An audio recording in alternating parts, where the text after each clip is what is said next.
Samajwadi party का गढ़ कहे जाने वाले पहले कन्नौज लोकसभा सीट पर भाजपा ने जीत हासिल की थी और अब रामपुर लोकसभा सीट और आजमगढ़ लोकसभा सीट पर हुए उपचुनाव में भी जीत हासिल कर ली है। तो कह सकते हैं कि प्रदेश में जो समाजवादी पार्टी का गढ़ था उस पर अब भाजपा ने पूरी तरह से कब्जा कर लिया है।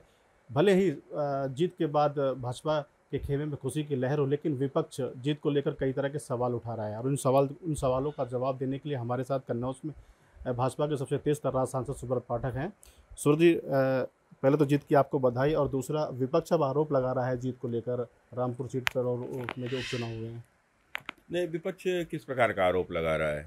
और यदि आरोप लगा रहा है तो विपक्ष क्या करता था? विपक्ष भूल गया कि जब ये समाजवादी पार्टी की सरकार उत्तर प्रदेश में थी तो किस प्रकार से इन्होंने लोकतंत्र की हर चुनाव में हत्या की थी। कोई चुनाव ऐसा था जो इन्होंने लूटा ना हो, और चाहे वह पंचायत के चुनाव हों, खुलेआम लूटे। अखिलेश यादव ने खुद खड़े होकर विधुना में सन 2000 के चुनाव में किस प्रकार की लूट कराई थी, 2005 के चुनाव में किस प्रकार की इन्होंने विधुना में स्वयं खड़े होकर लूट कराई थी, कन्नौज में इन्होंने लूट कराई थी। तो किस प्रकार के लोगों को पर्चे नहीं भरने दिए गए थे, किस प्रकार गोली चलवाई थी, तो ये सब इन्होंने हुआ, हत्या तक हुई थी उसमें। तो ये लोकतंत्र की परिभाषा 2014 में सरकार में रहते क्या कन्नौज लोकसभा के चुनाव में हुआ था कि कोई भूल गया है क्या फिरोजाबाद किसी को ध्यान में नहीं है? किस प्रकार से लोगों के साथ में मारपीट करके उनको वोट तक नहीं डालने दिए, कितने ही लोग घायल हुए थे। तो ये तो एक इनकी हताशा है, और हताशा में अब करें क्या? सत्ता मिली तो मलाई चाटते रहे।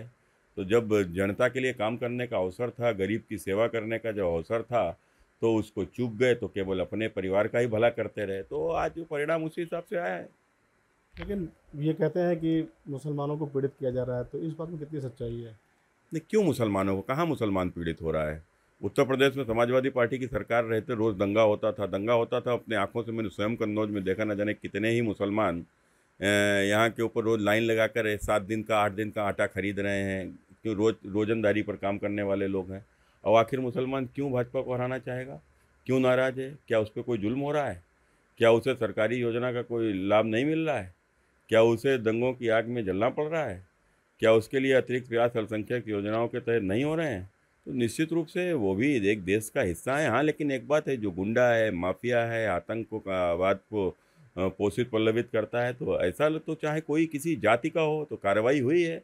विकास दुबे के ऊपर भी कार्रवाई हुई, तो मुख्तार अंसारी के ऊपर भी कार्रवाई हुई। हमने अपराधियों की जाति नहीं देखी। तो देखिए, साफ तौर पे भाजपा सांसद सुब्रत पाठक का ये कहना था कि किसी प्रकार का कहीं भी कुछ गड़बड़ी नहीं हुई है और चुनाव जो हुए वो पूरी तरह से निष्पक्ष हुए हैं। ये तो विपक्ष का एक निराधार आरोप है। नित्य मिश्रा, एबीपी गंगा, कन्नौज।